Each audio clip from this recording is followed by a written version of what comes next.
Un des plus grands problèmes parmi les enfants de Dieu consiste à faire ou à ne pas faire une chose, sur la seule base du bien ou du mal. Ils font ce que leurs yeux disent être droit. Ils font ce que leur milieu culturel détermine être bien. Ils font ce que leurs années d'expérience approuvent comme étant bien. Pour être un chrétien, il faut que chaque décision doit être basée sur la vie intérieure. Et c'est quelque chose de totalement différent.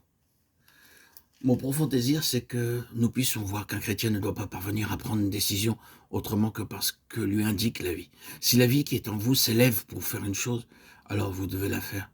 Si la vie intérieure diminue lorsque vous avancez dans un certain domaine, alors vous devez aussitôt vous arrêter. Je me souviens d'être allé dans un certain lieu où les frères travaillaient de manière très efficace. Dieu les utilisait. Si vous m'aviez posé la question, leur travail était-il parfait? Je vous aurais répondu non. Il y a beaucoup de choses qui doivent être améliorées. Avec beaucoup d'humilité, ils m'ont demandé de leur faire remarquer ce qui n'allait pas encore. Alors, je leur ai montré ceci et cela. Mais aucun changement n'a intervenu. En ai-je été ennuyé? Oh, pas du tout. Je pouvais seulement leur montrer des aspects extérieurs qui nécessitaient des ajustements. Je ne pouvais pas voir ce que Dieu faisait intérieurement. Et cela aurait été folie de ma part de vouloir toucher à cela. Je n'avais pas conseillé Dieu de faire certaines choses dans leur vie. Dans un autre lieu que j'ai visité, les frères n'évangélisaient pas.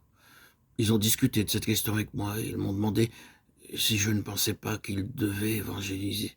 Sur le plan doctrinal, leur ai-je répondu certainement que vous devez le faire.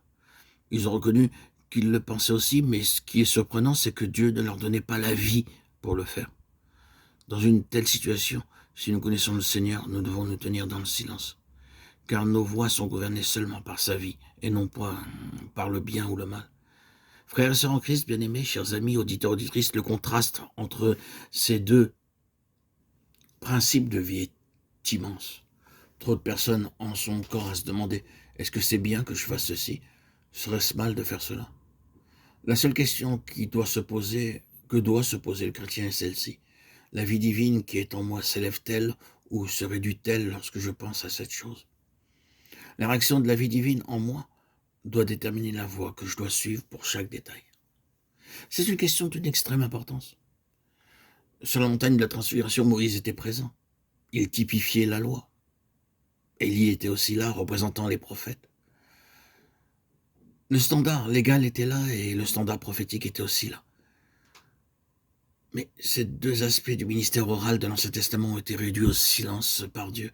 Celui-ci est mon fils bien-aimé, a-t-il dit, écoutez-le. Aujourd'hui, le modèle pour le chrétien, ce n'est ni la loi ni les prophètes, mais Christ, le Christ qui demeure en nous. C'est pourquoi la question n'est pas est-ce bien ou mal, mais la vie divine qui demeure en moi, que dit-elle? L'approuve-t-elle? Nous remarquons souvent que lorsque nous approuvons une chose, la vie en nous la désapprouve. Ah, s'il en est ainsi, nous ne devons pas faire ce que nous pensions être une bonne chose.